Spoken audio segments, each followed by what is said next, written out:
विधानसभा चुनाव से पहले जो हमारा 25% और देने का 40% पे 15% दिए थे, 25% जो सुप्रीम कोर्ट के आदेश पे जो 40% देना था, जो स्वीकार किया था, वह 25% भी इनको सबको देना पड़ता, यानी सबका वेतन 80,000 के कगार पे रहता। लेकिन यहां क्या, यहां तो आसमान गिरा, आसमान गिरा, आसमान गिरा, पता नहीं आसमान गिरा कि ताड़ का फल गिरा कि कहीं से बाल्टी गिरी, लोग भागना शुरू कर दिए। नतीजा खुद देख लीजिए कि कहां पहुंच गए लोग। अभी तरह तरह के सोशल मीडिया पर फिर से विडंबना पैदा किया जा रहा है, लोगों को गुमराह किया जा रहा है, तरह तरह का पत्र वायरल किया जा रहा है। क्यों? क्योंकि सरकार चाह रही है कि सबको ले आए। आज चाहे 1 लाख शिक्षक जाए कि 1.5 लाख शिक्षक जाए कि 2 लाख शिक्षक नियोजित से हट गए किसी रूप में, आदान प्रदान, पीपीएससी, क्या क्या जहां तहां करके, मैंने सरकार का तो मिशन था कि चाहे जिस रूप से नियोजित से हटा देना है बस। क्यों हटाना है भाई? तो नियोजित को सब कुछ मिल रहा था ना। हम तो बाबा बोलते हैं कि 2015 में हम ले लिए हैं राजकर्मी का दर्जा। अभी एक पत्र वायरल हुआ 4 दिन पहले छुट्टी को लेकर के, अब वहां को हुआ, उस पर तरह तरह के लोग कमेंट करना लिखना शुरू किए। मैंने सोशल मीडिया पर लिखा भी उस संबंध में। उस पत्र का बस सारांश यही तो था कि छुट्टी कैसे लेनी है, कौन छुट्टी कब तक है, कैसे लेनी है, यही प्रावधान तो उसमें लिखा हुआ था। अब उसके लिए तरह तरह का कि ये मिलेगा वो मिलेगा, नियोजित को छोड़कर। तो नियोजित को छोड़ेंगे नहीं, हम आपके बनावटी राजकर्मी है क्या? उस पर लिखा होता है नियोजित को छोड़कर, यानी नियोजित हमारा नियोजन इकाई है। हम मेडिकल जाते हैं, वीडियो के यहां से पास होता है, हम मेडिकल जाते हैं, पंचायत सचिव के यहां से पास होता है। तो मतलब क्या, अगर डीओ साहब और डीपीओ साहब से अगर पास होगा तो जो पैसा मिलेगा वेतनवा 50,000 रुपए महीना, वो जो डीओ साहब पास करेंगे, डीपीओ साहब पास करेंगे, 50,000 के वैल्यू 75,000 हो जाएगा क्या?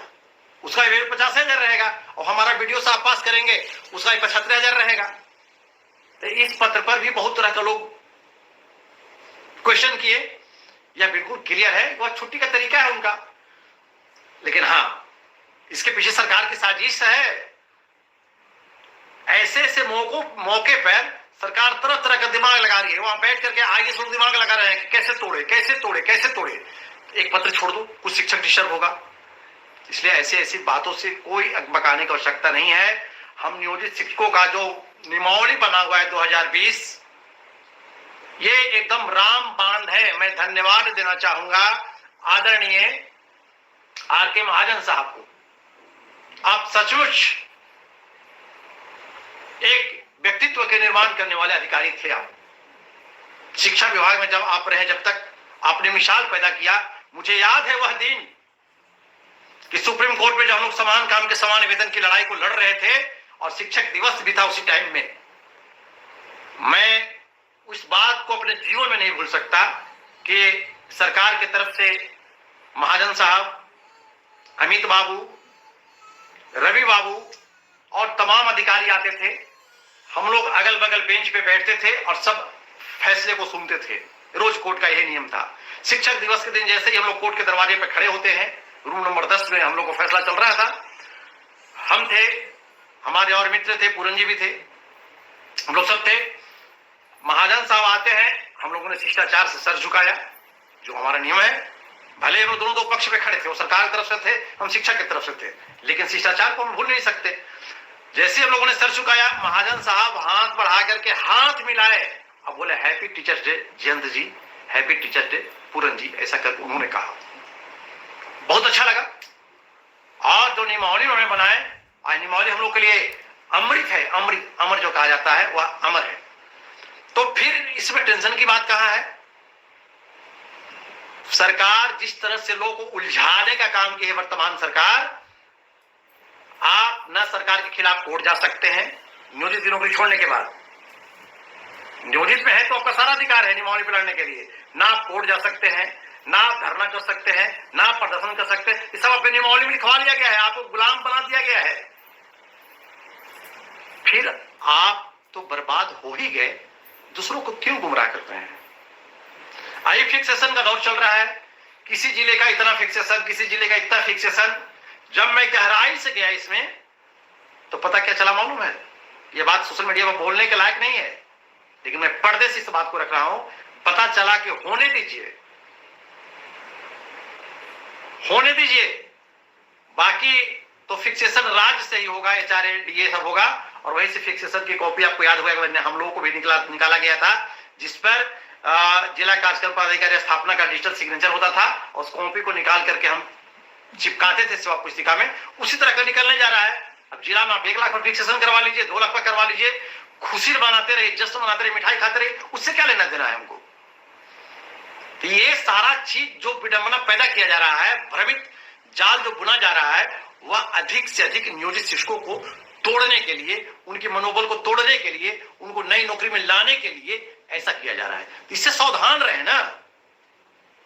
हमको नहीं जाना है भैया, हमको नहीं जाना है। हमको वर्तमान में कैश इन हैंड कर सकता है, हम भविष्य की चिंता क्यों करने जाए। एनपीएस क्या है, और जो रिटायर करके 34,540 वाले हमारे शिक्षक साथी, उनसे पूछिए ना एनपीएस क्या है। 1700-1800 वृद्धा पेंशन से भी कम आपको पेंशन मिलेगा रिटायर का।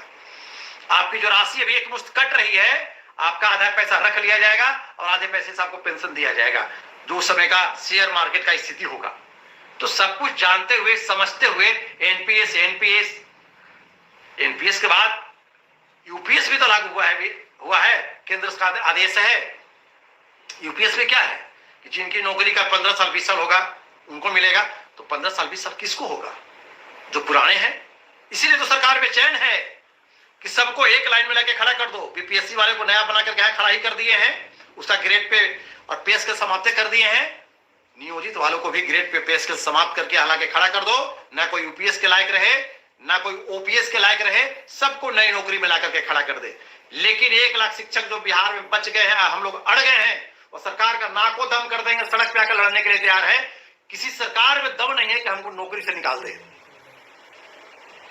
हम अपने कर्तव्य का पालन करते हैं, हम अपने कर्तव्य की चोरी करेंगे तो आप अपने अफसर के माध्यम से हमें दंडित कर सकते हैं,